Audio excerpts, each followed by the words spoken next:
मान्छेहरू नि कति चाँडो अरूलाई जज गर्न सक्छन् है।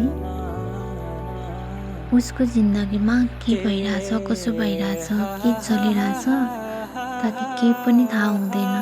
तर पनि बाहिर देखिएको कुरामा चाहिँ यति चाँडो जज गर्न हतार हुन्छ नि मान्छेहरूलाई। अनि जसको बारेमा प्रश्न गर्छन् नि उसैको बारेमा काल्पनिक उत्तर आफै दिन्छन् कि, त्यही पनि नराम्रो तरिकाले। हुन त सोच नै नराम्रो भएको व्यक्तिबाट राम्रो कुराको अपेक्षा त अभियसली गर्न सकिँदैन है। भन्छन् नि चोरले नि आफू जस्तै अरूलाई देख्छ भनेर है। यही प्रसङ्गमा चाहिँ आज एउटा घटनाको बारेमा भन्छु ल। अफिसबाट घर फर्कने समयमा चाहिँ म बस कुरिरहेको थिएँ बस स्टेसनमा है। अनि बस पनि आयो। बसबाट यात्रुहरू झर्दै हुनुहुन्थ्यो कि त्यही क्रममा चाहिँ बसभित्र एकजना दाइ बेहोस हुनुभएछ है। सायद उहाँहरूकै साथी हुनुहुन्थ्यो होला है।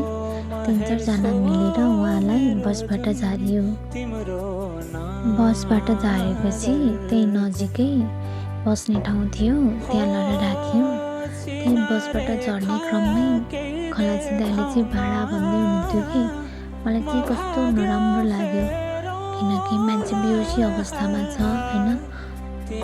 उसलाई बस्न पनि पाएको छैन कि, पुरै ज्यान लत्रक्कै परेर बसिरहेको थिएँ। साथीहरूले थामिरहनु भएको थियो उहाँको ज्यान चाहिँ। अनि खलासीले त्यसो भन्दा चाहिँ मलाई चाहिँ कस्तो नराम्रो लाग्यो। अनि उहाँलाई राखिसकेपछि चाहिँ एकजना दाइ आएर पैसा दिनुभयो, त्यहाँबाट गाडी हिँड्यो है।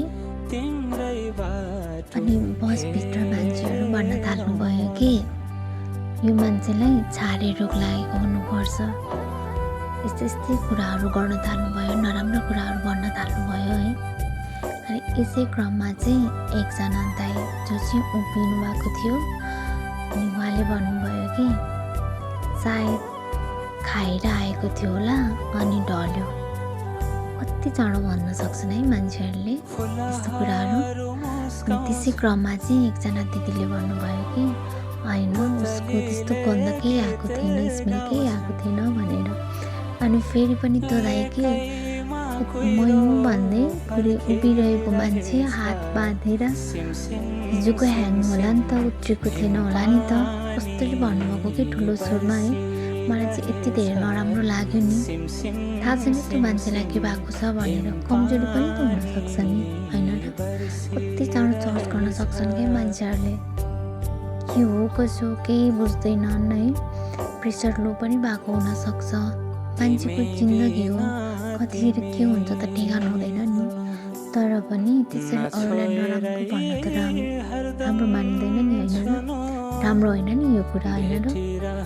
त्यही भएर मैले यो कुरा गरेको हो कि कति चाँडो मान्छेहरू जज गर्न सक्छन्, कति चाँडो नराम्रो भन्न सक्छन् भनेर है।